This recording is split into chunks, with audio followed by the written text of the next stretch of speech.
Imagine being the most feared man in the world, commanding the strongest army in Europe, controlling half a continent, and thinking you could take on one more global superpower just for pride.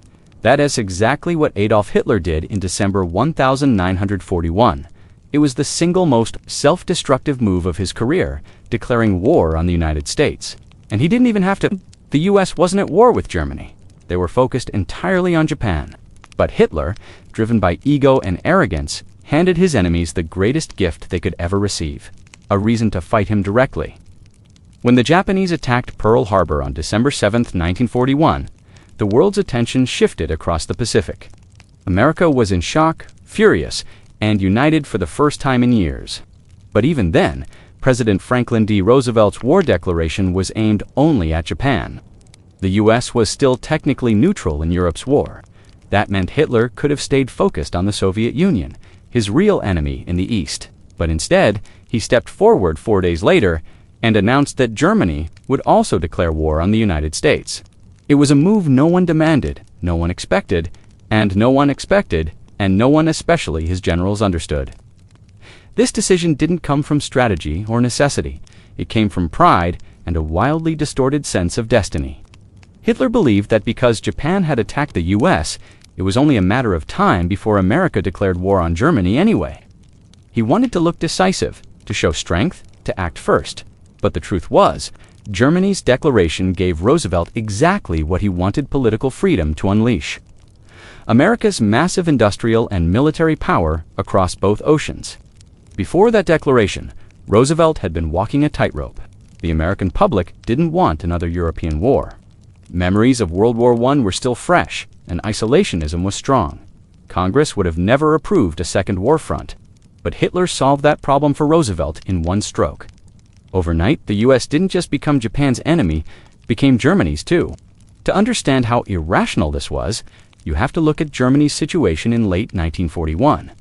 On the surface, it seemed unstoppable. The Wehrmacht had conquered most of Europe. France was under occupation. The Low Countries had fallen, and Britain was being bombed nightly. But under the surface, cracks were already forming. Operation Barbarossa, invasion of the Soviet Union, had begun disastrously to slow. The German army was trapped in the Russian winter, bogged down outside Moscow, facing freezing temperatures, dwindling supplies, and massive Soviet resistance. They were stretched thin across thousands of miles of front line.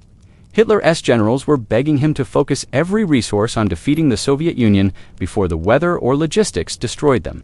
But instead, he chose to pick a fight with the most industrially advanced nation on Earth, a country with a population twice the size of Germany, an economy 10 times larger, and access to unlimited oil, steel, and manpower.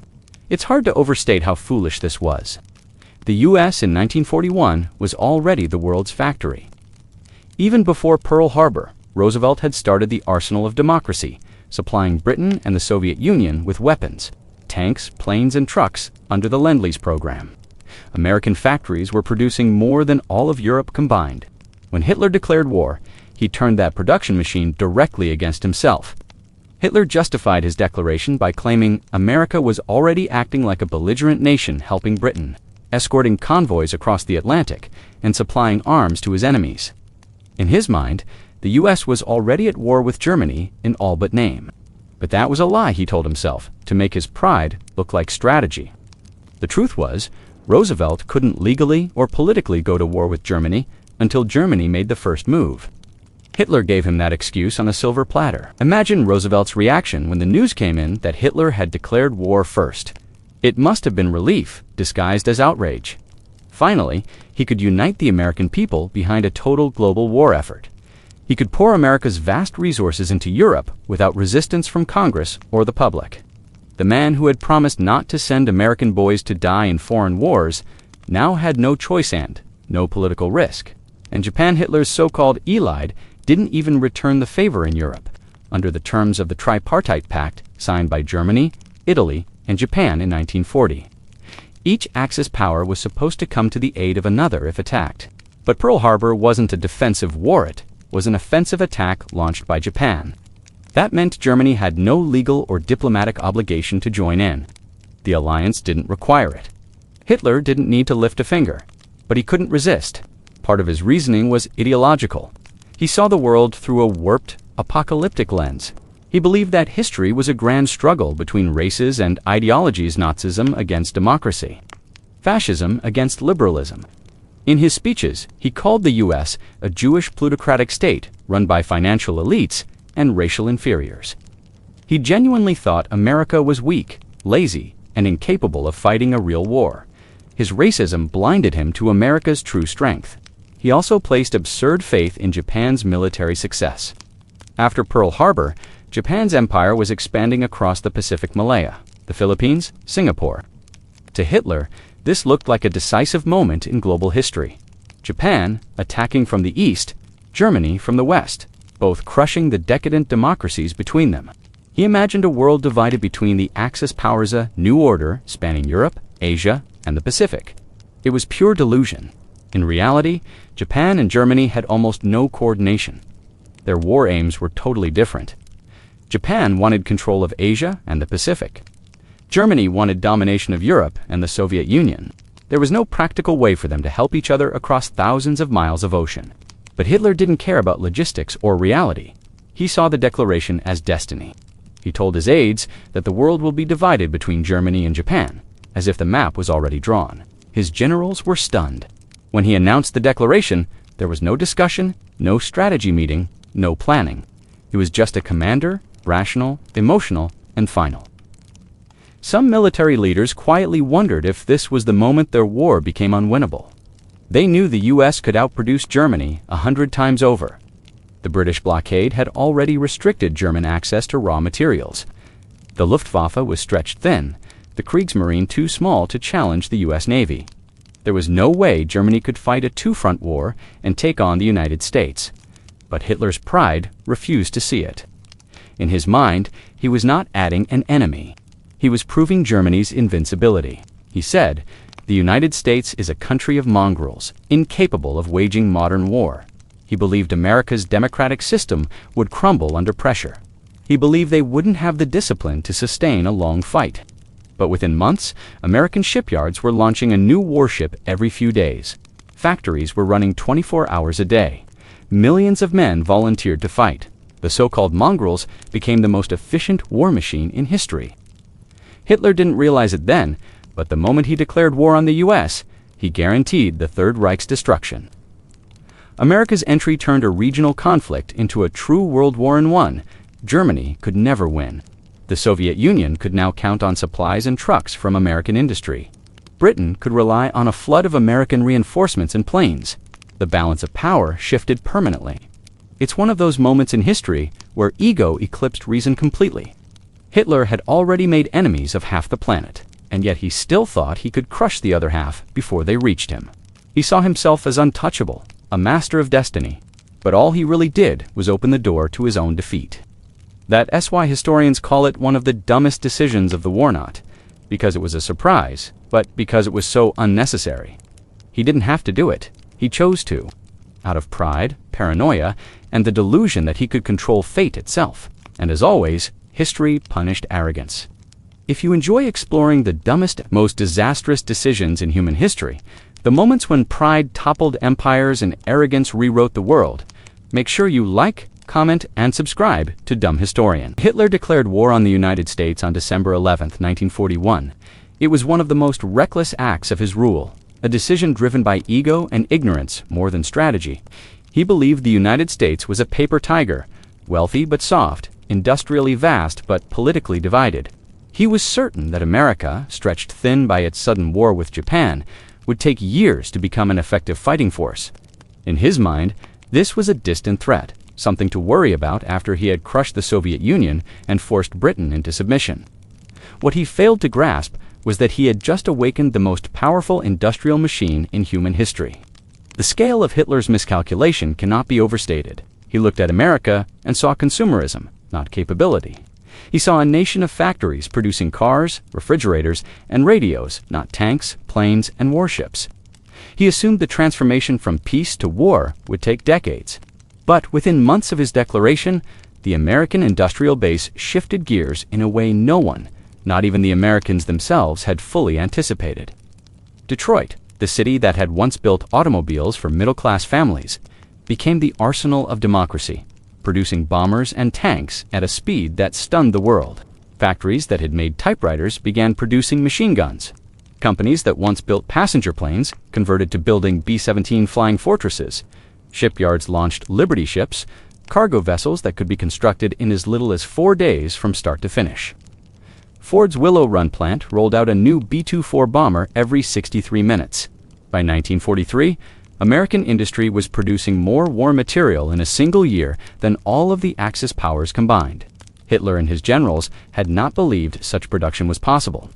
They assumed American workers lacked discipline and that their capitalist system could not sustain long-term mobilization without public unrest, but they failed to understand that democracy, when fully engaged, could be just as ruthless, just as organized, and far more productive than any totalitarian regime.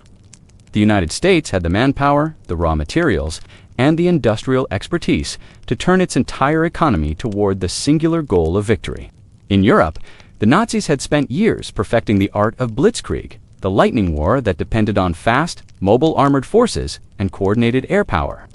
But by 1943, the United States was producing tanks and aircraft faster than Germany could destroy them.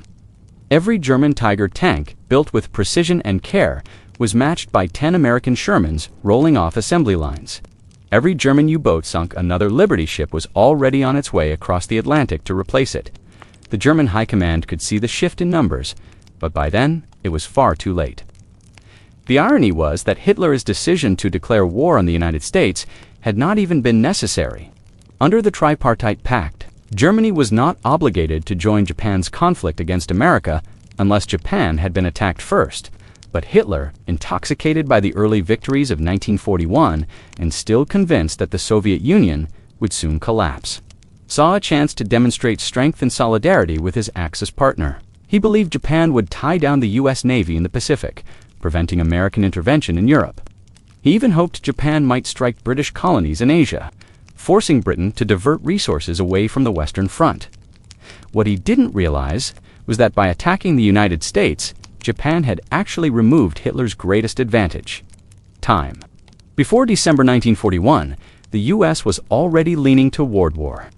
Roosevelt had pushed through the Lend-Lease Act earlier that year, sending weapons, vehicles, and food to Britain and the Soviet Union. American destroyers escorted convoys across the Atlantic and fought limited skirmishes with German submarines, but the American public was divided. Isolationism was strong. The trauma of World War I still lingered. Hitler's declaration of war changed that overnight. It united the country with a singular purpose: total war. From that moment forward, American industry was unleashed with the full backing of public opinion, political will, and scientific innovation. It became a coordinated national effort, a war fought not only by soldiers but by every worker on the assembly line, every farmer in the field, and every engineer behind a drafting table. The government imposed rationing, retooled factories, and trained a new industrial workforce, including millions of women who entered jobs previously closed to them. The result was an economic and military transformation unlike anything the world had ever seen. The statistics alone tell the story.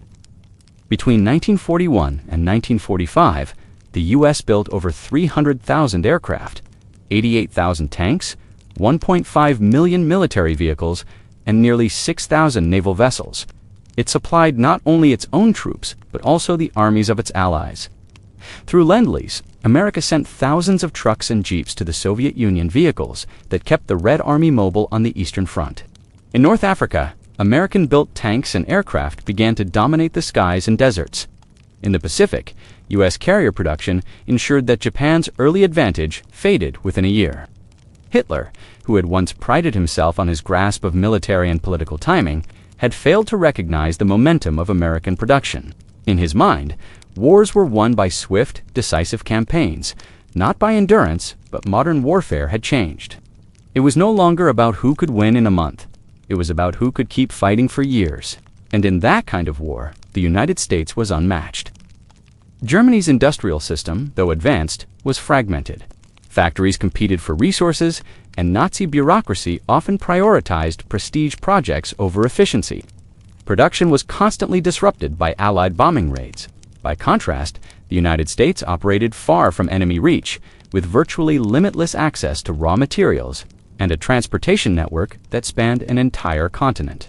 It could build, ship, and replace everything faster than the Axis could destroy it. Every battle that followed, from the skies over Britain to the sands of Tunisia, from the forests of Normandy to the islands of the Pacific, was shaped by that industrial dominance. Hitler's generals began to see the writing on the wall as early as 1942. Reports from the front painted a grim picture. The Americans were arriving in greater numbers, with better equipment and a seemingly endless supply of resources. German troops found themselves outgunned and outnumbered in every theater. The Luftwaffe, once the pride of the Reich, was gradually overwhelmed by waves of American bombers escorted by long-range fighters like the P-51, Mustang planes that the Germans could no longer match in either quantity or quality. Even German civilians began to notice the difference. Allied bombing raids became more frequent, targeting synthetic fuel plants and ball-bearing factories, the heart of German production. Every night, the skies over. Germany lit up with searchlights and flak bursts as American B-17s and B-24s rained explosives from high above. The industrial superiority that Hitler had dismissed was now breaking his own war machine apart, piece by piece. Perhaps the most profound consequence of Hitler's declaration was psychological until that point. Many in the world had seen World War II as a European conflict, one that might eventually burn itself out. Once America entered, that illusion vanished. The war became global in every sense. American propaganda framed it as a fight between freedom and tyranny, mobilizing not just troops, but ideals. It gave the Allies renewed confidence that the war could actually be won. And for the German people, it meant that total victory was no longer within reach, no matter how many battles their armies might win in the short term. By underestimating the United States, Hitler had effectively doomed his empire. He turned a regional struggle into a world war he could not possibly sustain. His declaration of war ensured that Germany would now face not just the British and the Soviets, but the combined industrial and military might of the entire free world. Every tank that rolled off an American assembly line, every plane that took flight over Europe, every convoy that crossed the Atlantic was a reminder of how fatally wrong his judgment had been. What Hitler believed would be a quick and contained campaign became a war of attrition, and in a war of attrition, the nation with the most factories, the most fuel, and the most willpower always wins. The fatal miscalculation of American power was not just a mistake, it was the moment the Third Reich signed its own death warrant. Hitler declared war on the United States. He didn't just create another enemy, he created the single greatest alliance in modern history. Overnight, the world's three most powerful nations, each with very different systems, beliefs, and histories, found themselves united by one common goal: destroy Nazi Germany. The move that was supposed to display Hitler's strength instead forced his enemies to cooperate on a scale the world had never seen before. It wasn't just a declaration of war, it was the birth of the Grand Alliance, a coalition so vast and determined that it would eventually crush the Axis powers from every direction. Before December 1941, the Allied powers were fractured and uncertain. Britain stood isolated in Europe, battered by bombings and struggling to maintain its colonies and naval convoys. The Soviet Union, meanwhile, was bleeding heavily in the east after Germany's surprise invasion in June. Stalin had lost millions of soldiers, thousands of tanks, and vast territories. His armies were retreating in chaos. There was little trust between Churchill and Stalin. Both saw each other as necessary evils rather than allies. Britain needed Soviet manpower to hold Germany's army in the east, and the Soviets needed Britain to keep the Western Front alive. But cooperation was fragile, and without outside support, it might have collapsed altogether. Then Hitler declared war on the United States, and everything changed. Almost immediately, Roosevelt declared Germany America's primary enemy. It was a bold and deliberate choice. Even though Japan had attacked Pearl Harbor, Roosevelt and his generals understood that Hitler posed the greater global threat. The United States began coordinating military strategy with Britain, and soon after, with the Soviet Union. America brought something the others desperately lacked: industrial might on a scale no other nation could match. Before this alliance, the war effort had been uneven. Britain had ships and experience but was running out of resources. The Soviet Union had men and space but lacked supplies, transport, and food. Now, the US became the world's arsenal, producing tanks, planes, ammunition, and supplies faster than Germany could destroy them. The numbers are staggering. Between 1942 and 1945, the US produced more than 300,000 aircraft, 86,000 tanks, and 8,000 naval vessels. American factories worked day and night, turning Detroit into the arsenal of democracy. Under the Lend-Lease Act, this industrial power flowed directly into the hands of its new allies. The Soviet Union received more than 400,000 trucks, 14,000 airplanes, and enough raw materials to keep its army supplied even during its darkest moments. Britain received destroyers, food, fuel, and weapons, all shipped across the Atlantic under the constant threat of German U-boats. Those convoys, escorted by American and British ships, became the lifeline of the Allied war effort. Hitler's declaration didn't just unite economies, it united strategy. Before this, the Allies had been fighting separate wars. Britain was defending its skies and colonies, while the Soviets were locked in brutal ground combat with the United States was preparing to fight Japan. But now, the war effort became global and coordinated. The Allies formed a single command structure, shared intelligence, and began long-term planning for the defeat of Germany. In January 1942, just weeks after Hitler's declaration, the representatives of 26 nations met in Washington, D.C., to sign the declaration by United Nations. This document formally created the coalition that would later become the foundation for the modern United Nations. It was a symbolic and practical unification of the world against tyranny. They pledged to fight together until the Axis powers were defeated. No separate peace, no betrayal. It was the ultimate show of unity, and it happened only because Hitler had forced their hand. The Grand Alliance wasn't without tension. Stalin constantly demanded that the Western Allies open a second front in Europe to relieve pressure on the Eastern Front. Churchill, cautious after the disaster at Dunkirk, preferred air and naval campaigns first. Roosevelt had to balance both, but the fact that these three leaders, a capitalist Democrat, a communist dictator, and a British imperialist were even sitting at the same table, showed how powerful a unifying force Hitler's blunder had become. There was also an enormous exchange of technology, intelligence, and resources. The British shared radar and code-breaking technology with the Americans, allowing for the decryption of German communications, a huge turning point in the Battle of the Atlantic. The Americans provided the Soviets with thousands of locomotives and railway cars, keeping their vast front lines supplied. The Soviet armies, in turn, tied down the majority of Germany's divisions, ensuring the Western Allies would have the breathing room to prepare for a full invasion. Without Hitler's declaration, this level of coordination might never have happened.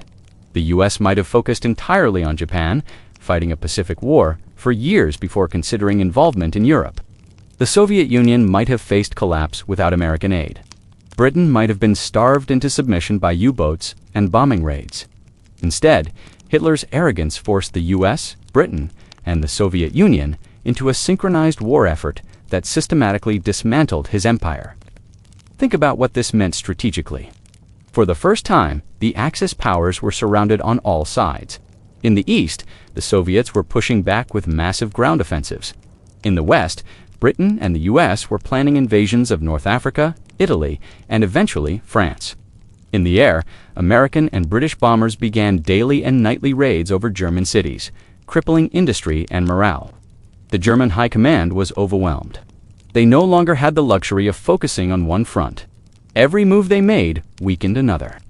Every defense opened up a new vulnerability. By 1943, the Allies had created a level of coordination that even Germany's efficient military machine couldn't match. Conferences at Casablanca, Tehran, and later Yalta allowed the Big Three, Roosevelt, Churchill, and Stalin, to plan the war step by step. The Tehran Conference in 1943 was especially critical. It was there that Stalin finally secured a promise for a second front, the invasion of France, later known as D-Day. Without America's entry and Hitler's reckless declaration, that invasion might have been delayed or impossible. The alliance also extended beyond military tactics. The US and Britain used propaganda, film, and radio to maintain morale and present the war as a global fight between freedom and tyranny. The Soviet Union framed it as a patriotic defense of the motherland. Despite their differences, the shared narrative of survival and victory gave the coalition purpose. Hitler, meanwhile, made everything worse for himself by underestimating the coordination his actions had triggered.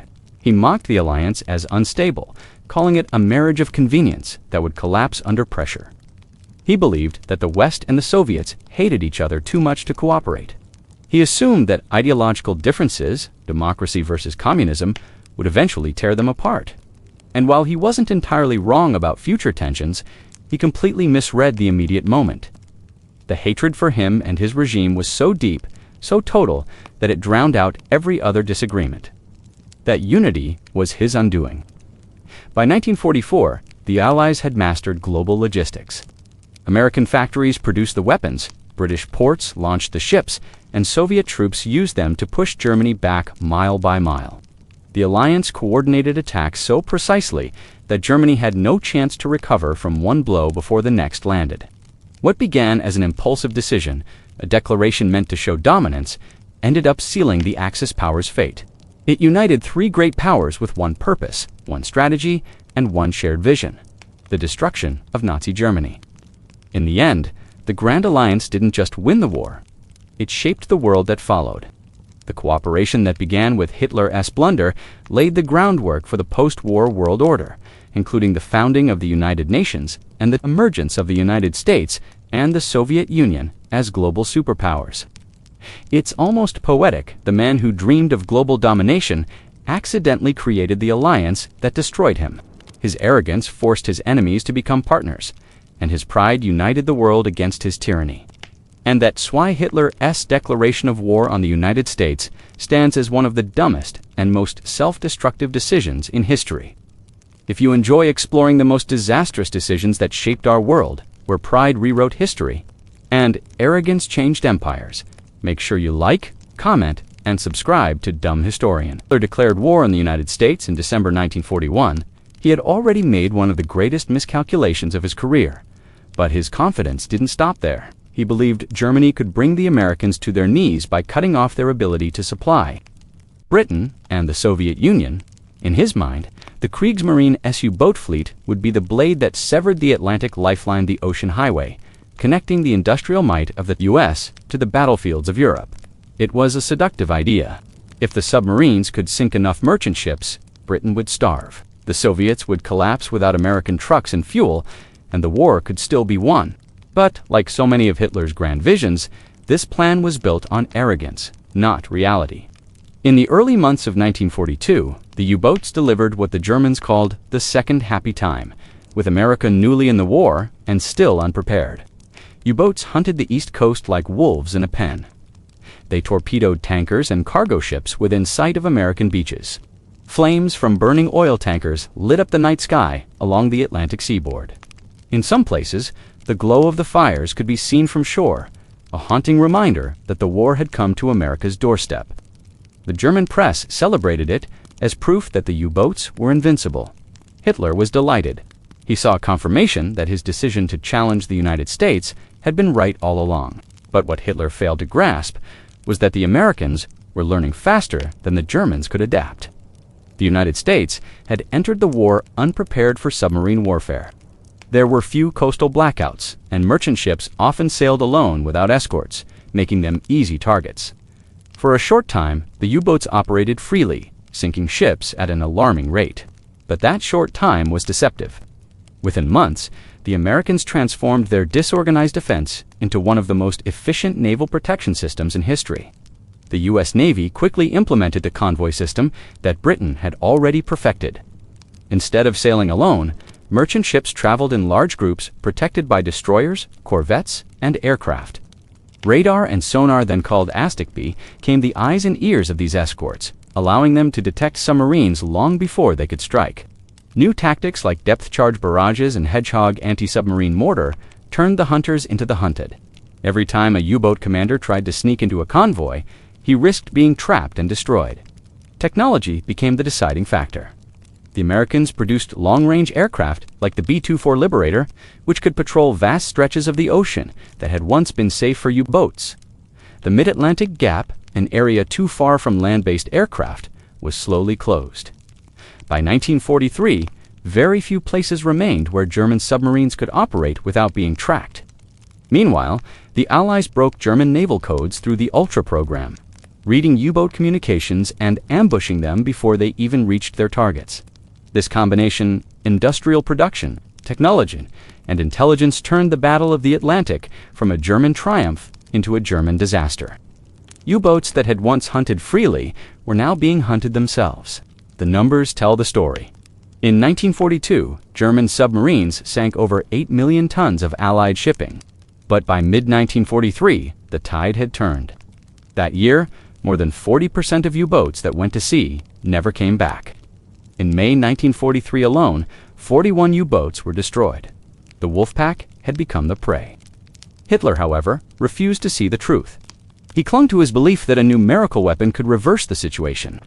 He pushed for the development of new submarine designs like the Type 21 U-boat, which promised greater speed and endurance underwater. On paper, it was revolutionary. In practice, it came too late. By the time the first of these advanced submarines was ready for action, the war was nearly over, and Allied planes and ships controlled every approach to the Atlantic. The real problem was not technology, but strategy. Hitler never fully understood naval warfare. His instincts were rooted in land battles, in tank divisions and infantry charges. The ocean was alien to him, and he treated it as just another front to dominate by willpower alone. He demanded aggressive action, ordering his U-boats to attack without considering the long-term consequences. Karl Dönitz, commander of the U-boat fleet, tried to warn him that losses were becoming unsustainable, but Hitler dismissed such warnings as defeatism. He believed that persistence would break the enemy's morale, not realizing that it was the Germans who were breaking. The consequences of this failure went far beyond the Atlantic. Every ton of cargo that reached Britain or Murmansk meant more weapons, food, and fuel for the Allied war machine. American factories were producing Liberty ships faster than the U-boats, could sink them one new ship every few days.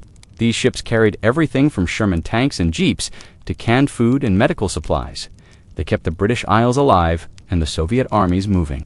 Hitler's vision of strangling his enemies through naval warfare had collapsed into a logistical nightmare of his own making. By 1944, Allied convoys were running almost unhindered. The U-boat threat had been crushed so thoroughly that even massive operations like D-Day were supplied across the English Channel without serious interference. Germany had invested enormous resources into its submarine fleet, thousands of men, countless tons of steel, and years of engineering, only to see it all sink beneath the waves. What began as a campaign of terror ended as a graveyard of steel on the ocean floor. Hitler's failure to recognize the scale of American industrial power sealed that outcome.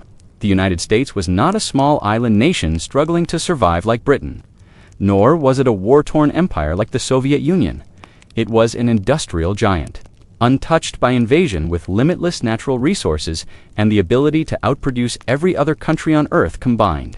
Once that machine began operating at full capacity, it turned the tide of the war in ways Germany could never match.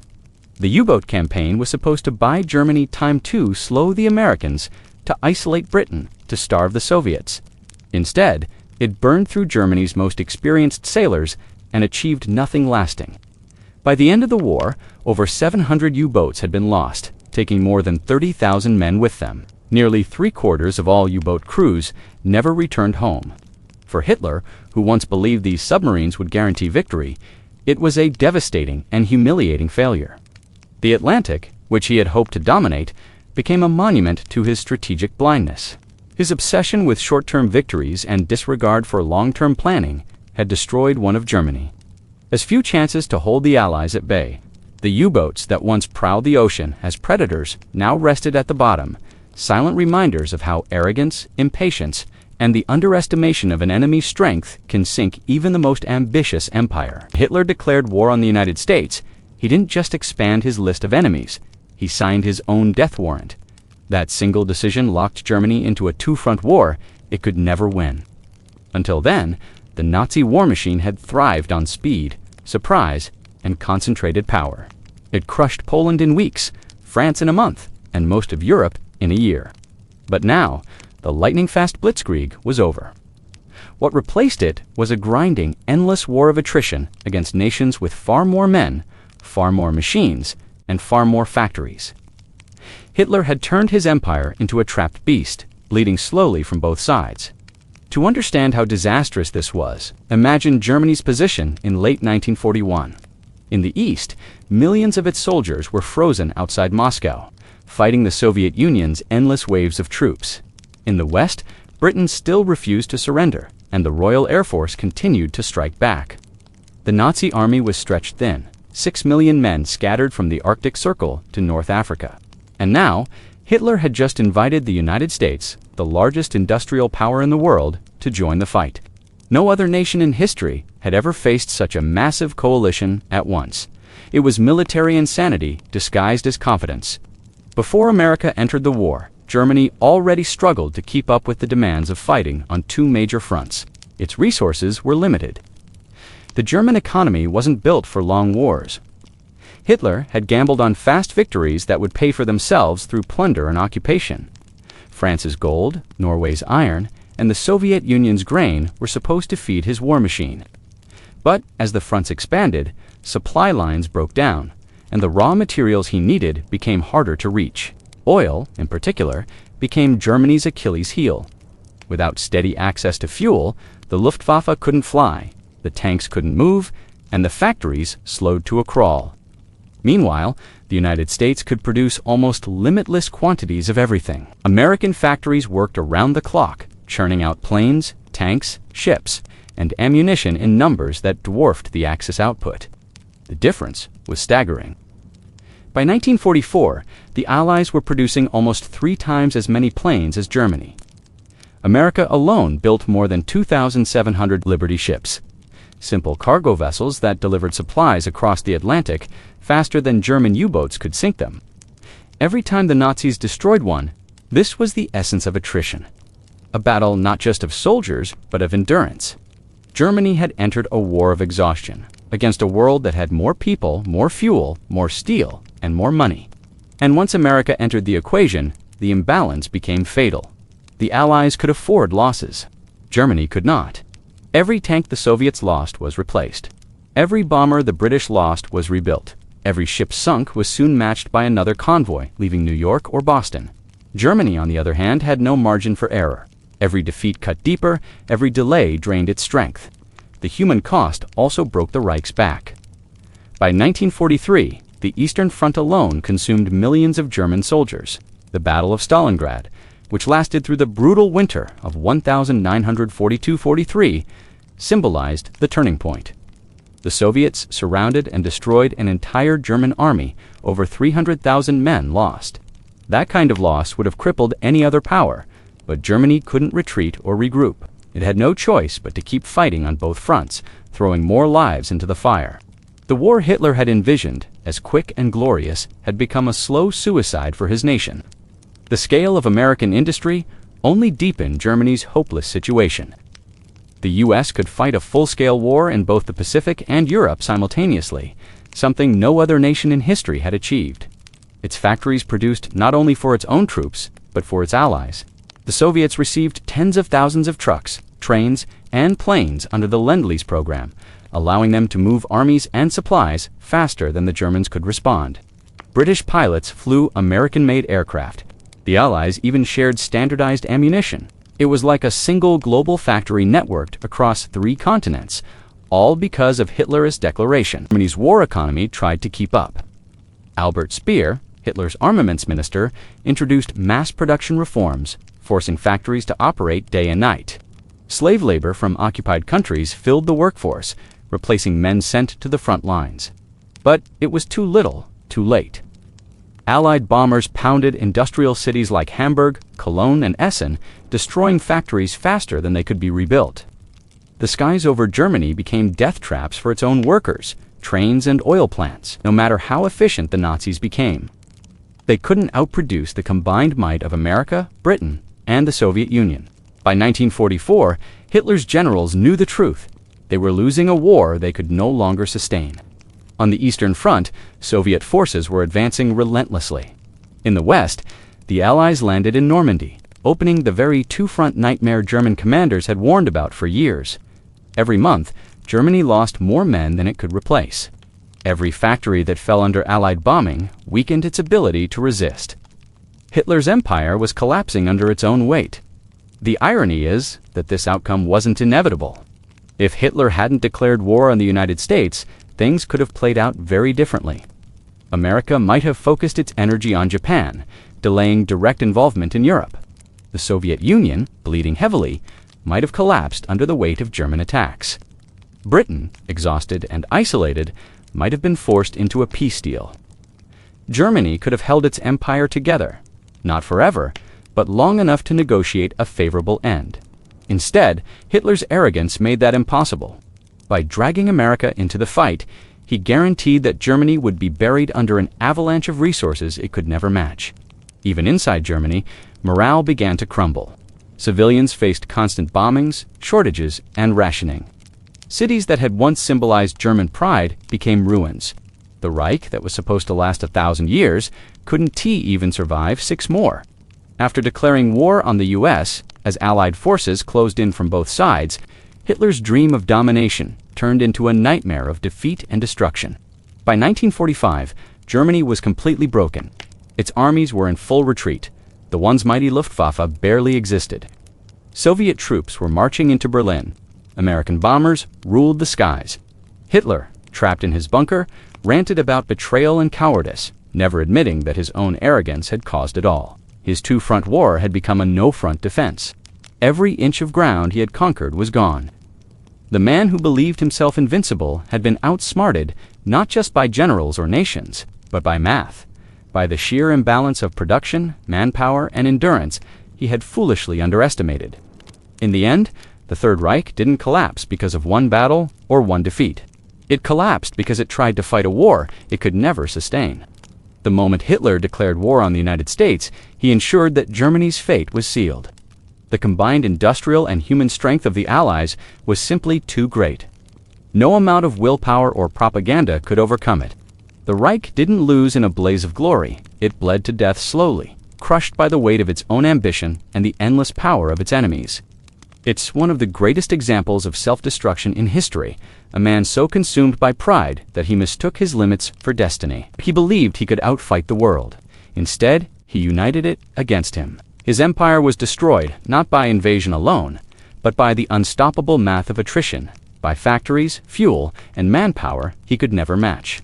And that's the tragic genius of his blunder.